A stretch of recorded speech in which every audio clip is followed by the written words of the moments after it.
Hello everyone, welcome back to mummies one.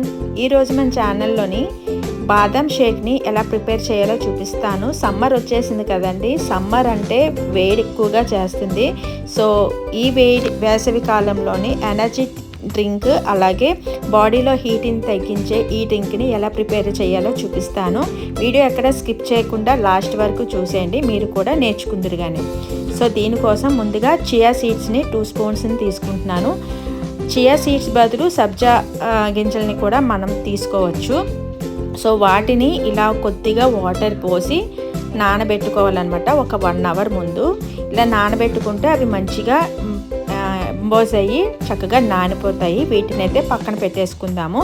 ఇంకొక bowl తీసుకొని బాదం అన్నమాట, ఇది 80 గ్రామ్స్ వరకు ఉంటాయి. ఒక గుప్పుడు వరకు తీసుకున్నాను. సో వీటిని కూడా ఓవర్ నైట్ నానబెట్టుకున్నా పర్వాలేదు పీల్ తీసుకోవడానికి. లేదు టైం లేదు అనుకున్న వాళ్ళకి ఇలా హాట్ వాటర్లోని వేసి ఒక 10 మినిట్స్ పక్కన పెట్టేస్తే కనుక మనకి పీల్ అనేది చక్కగా వచ్చేస్తుంది. అంటే పొట్టు, అంటే మనం బాదం మీద పొట్టు ఉంటుంది కదా, అది ఈజీగా వచ్చేస్తుంది అనమాట. సో ఓవర్ నైట్ నానబెట్టుకునే అవసరం లేదు. సో మీకు టైం ఉంటే ఓవర్ నైట్ నానబెట్టుకోవచ్చు. లేదు అంటే నేను చెప్పే టిప్ని అయితే పాటించండి. ఈజీగా మనకి తొక్క అనేది వచ్చేస్తుంది అనమాట. సో ఒక 10 మినిట్స్ తర్వాత బాదం మీద తొక్కు అనేది కొంచెంగా ముడుచుకున్నట్టుగా ఉంటుంది. ఆ స్టేజ్లోనే మనం ఈజీగా ఇలా తీసుకుంటే ఈజీగా బాదం మీద ఉన్న తొక్కు అనేది వచ్చేస్తుంది అనమాట. సో అన్నీ ఇలా పీల్ చేసుకొని ఉంచుకోవాలి. సో నా వీడియో ఎవరైనా కొత్తగా చూస్తున్న వాళ్ళు ప్లీజ్ సబ్స్క్రైబ్ చేసుకోండి. అలాగే మీ ఫ్రెండ్స్కి, ఫ్యామిలీ మెంబర్స్కి కూడా షేర్ చేయండి. మన ఛానల్లోని చాలా రకాల కేక్ వీడియోస్ ఉంటాయి, అలాగే డోనట్స్, హెల్తీ డ్రింక్స్ కూడా ఉంటాయండి. మీ అందరికీ చాలా యూజ్ అవుతుంది. సో తప్పకుండా నా ఛానల్ని అయితే కొద్దిగా బూస్టప్ ఇచ్చి సబ్స్క్రైబ్ చేసుకుంటారని కోరుకుంటున్నాను. సో అన్నీ ఇలా విధంగా పీల్ చేసుకుంటాం కదండి. ఇలా పీల్ చేసుకున్న తర్వాత వీటిని పొడి క్లాత్లోని చక్కగా తుడిచేసుకోవాలి. అసలు తడి అనేది లేకుండా చక్కగా డ్రై చేసుకోవాలి. మీకు టైం ఉంటే కనుక 1 అవర్ అలాగ పక్కన పెట్టేసుకుంటే చక్కగా డ్రై అయిపోతాయి. సో లేదు అనుకుంటే ఇలా పొడి క్లాత్లోని ఇలా చక్కగా తుడిచేసుకుంటే అన్నీ డ్రై అయిపోతాయి అన్నమాట. సో ఇప్పుడు వీటిని ఒక మిక్సీ జార్ తీసుకొని అందులోని ఇవి వేసి గ్రైండ్ చేసుకోవాలన్నమాట. చక్కగా మనం పీల్ తీసుకున్న బాదం మొత్తం వేసేసుకొని ఇందులోని 2 టేబుల్ స్పూన్స్ వరకు కస్టర్డ్ పౌడర్ని వేసుకోవాలి. మీ దగ్గర కస్టర్డ్ పౌడర్ లేకపోతే కార్న్ఫ్లోర్ని కూడా యాడ్ చేసుకోవచ్చు. దాంతోపాటు చిన్న ఫుడ్ కలర్ని కూడా యాడ్ చేసుకోవాలి. ఆ తర్వాత ఒక బౌల్ తీసుకొని అందులోని 1/2 లీటర్ వరకు మిల్క్ని తీసుకోవాలి. ఫుల్ ఫ్యాట్ మిల్క్ అయినా పర్వాలేదు, అలాగని ఫుల్ ఫ్యాట్ లేని మిల్క్ అయినా పర్వాలేదు. ఫుల్ ఫ్యాట్ మిల్క్ ఉంటే మనకి క్రీమీ టెక్స్చర్ ఇంకా టేస్టీగా ఉంటుందన్నమాట. సో ఈ పాలని మరిగించుకునే ముందు ఒక బౌల్లోకి 3 గరిటెల పాలని తీసి సపరేట్ చేసుకుందాము. మిగతా పాలన్నిటినీ కూడా ఒక 4-5 పొంగులు వచ్చేంత వరకు చిక్కగా మరిగించుకోవాలి.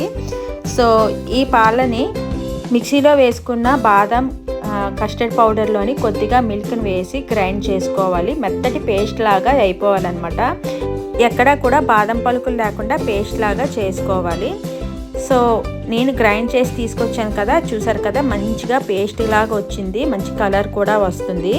సో ఇలా పేస్ట్ లాగా అయిపోయిన దాన్ని పక్కన పెట్టుకొని మిగతా పాలను తీసుకొని అందులోకి ఎసెన్స్ని తీసుకోవాలి. బాదం ఎసెన్స్ అనేది దొరుకుతాయి.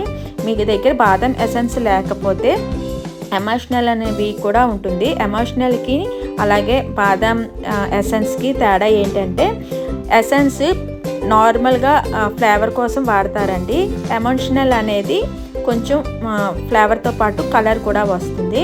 ఇప్పుడు ఇక్కడ చూసారు కదా, నేను ఎమోషనల్ అయితే వాడాను, బాదం ఎమోషనల్ అనమాట. దీన్ని కలర్ కూడా మంచిగా వస్తుంది. ఇలా కలిపి పక్కన పెట్టుకున్న తర్వాత పాలన్నీ కూడా మంచిగా 4-5 పొంగులు వచ్చేంత వరకు మరిగించుకుంటున్నాం కదా.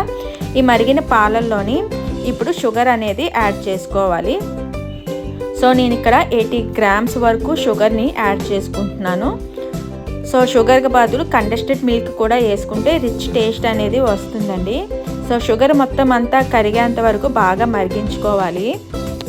సో ఇలా మరిగి 4-5 పొంగులు వచ్చేంత వరకు మరిగించుకున్న తర్వాత ముందుగా కలుపుకున్న ఎసెన్స్, అదే ఎమోషనల్ మిల్క్ ఉంటుంది కదా, కలర్ కలిపిన మిల్క్, ఆ మిల్క్ని యాడ్ చేసి మంచిగా కలుపుకోవాలన్నమాట. ఆ తర్వాత మనం ముందుగా పేస్ట్ చేసి పెట్టుకున్న బాదం కస్టర్డ్ పౌడర్ పేస్ట్ ఉంటుంది కదా, దాన్ని కూడా వేసి మంటని లో ఫ్లేమ్లో పెట్టుకొని చక్కగా ఉండలు కట్టకుండా దగ్గరికి కలుపుకోవాలన్నమాట. సో ఈ ప్రాసెస్ మొత్తం మంటని లో ఫ్లేమ్లో పెట్టే చేసుకోవాలండి. ఎందుకు అంటే మాడిపోయే ఛాన్స్ ఉంది, మాడిపోతే కనుక రెసిపీ టేస్ట్ అనేది మారిపోతుంది. సో అందుకనే మంటని లో ఫ్లేమ్లో పెట్టుకొని బాదం అలాగే కస్టర్డ్ పౌడర్ పచ్చివాసన పోయేంత వరకు బాగా మరిగించుకోవాలి. ఇలా మరిగించుకునే ప్రాసెస్లోనే మీకు స్వీట్నెస్ తగ్గినా లేదు కలర్ తగ్గినా కూడా యాడ్ చేసుకోవచ్చు. నాకు కొంచెం కలర్ తగ్గింది అని అనిపించింది, అందుకనే 2 డ్రాప్స్ ఎక్స్ట్రా వేసుకున్నాను. వేసిన ఒక 10 నిమిషాల తర్వాత అలా కలుపుతూ ఉంటే పాలు అనేవి చిక్కబడతాయండి. సో ఇలా చిక్కబడిన పాలని స్టవ్ ఆఫ్ చేసుకొని పూర్తిగా చల్లారేంత వరకు పక్కన పెట్టుకోవాలి. సో మంచి ఫ్లేవర్తో పాటు మంచి టేస్ట్ కూడా ఉంటుందండి ఈ బాదం షేక్. మొత్తం చల్లారిపోవాలండి, అస్సలు వేడి అనేది లేకుండా పూర్తిగా చల్లారబెట్టుకోవాలి. ఇలా చల్లారబెట్టుకోవడం వల్ల కలుపుతూ ఉండడం వల్ల పైన మేగడ అనేది కట్టదనమాట. సో ఇప్పుడు పూర్తిగా చల్లారిపోయాక ఒక మిక్సీ జార్ తీసుకొని అందులోని 4-5 సార్లు బ్లెండ్ చేసుకోవాలి. మీ దగ్గర హ్యాండ్ మిక్సర్ ఉన్నా పర్వాలేదండి, అదే హ్యాండ్ బ్లెండర్ అంటారు కదా, అది ఉన్నా దాంతోనైనా చేసుకోవచ్చు. లేని వాళ్ళు ఇలా మిక్సీలో వేసి ఒక 4-5 సార్లు బ్లెండ్ చేసుకుంటే మంచి క్రీమీ టెక్స్చర్ అనేది వస్తుంది. ఇప్పుడు మిక్సీ చేసిన తర్వాత చూసారు కదా ఎంత క్రీమీ టెక్స్చర్ అనేది వచ్చింది కదా. దీన్ని ఒక బౌల్లోకి తీసుకొని ముందుగా నానబెట్టుకున్న చియా సీడ్స్ని ఇందులోనే యాడ్ చేసుకోవాలి. ఇలా చియా సీడ్స్ యాడ్ చేయడం వల్ల బాడీలో హీట్ అనేది తగ్గుతుందండి. ఆ తర్వాత మీకు నచ్చిన డ్రై ఫ్రూట్స్ అన్నీ చిన్న చిన్న ముక్కలుగా కట్ చేసుకొని యాడ్ చేసుకోవాలి. ఇక్కడ టూటీ ఫ్రూటీస్ని కూడా యాడ్ చేస్తున్నాను, ఇది ఆప్షనల్ అనమాట, మీకు నచ్చితే వేసుకోవచ్చు లేదంటే స్కిప్ చేసేయండి. ఇలా అన్నీ వేసిన తర్వాత ఒకసారి గరిటెతోటి మొత్తం అంతా బాగా కలిసేలా మిక్స్ చేసుకోవాలి. ఈ స్టేజ్లో కూడా మీకు షుగర్ సరిపోకపోతే స్వీట్నెస్ షుగర్ అనేది యాడ్ చేసుకోవాలి. షుగర్ వేసుకునే కన్నా షుగర్ పౌడర్ యాడ్ చేసుకుంటే తొందరగా కలిసిపోతాయి అన్నమాట. ఇప్పుడు దీన్ని ఫ్రిడ్జ్లో పెట్టి చిల్ అయిన తర్వాత సర్వ్ చేసుకోవడమేనండి.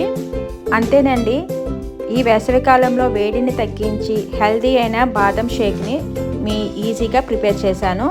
ఇంకా మీరు కూడా ఆలస్యం చేయకుండా మీ ఇంట్లో పిల్లలకి అలాగే కాలేజ్ నుంచి వచ్చిన ఆఫీస్ నుంచి వచ్చిన మీ ఇంట్లో వాళ్ళకి చల్లగా హెల్తీ డ్రింక్ని ఇలా తయారు చేసి ఇవ్వండి.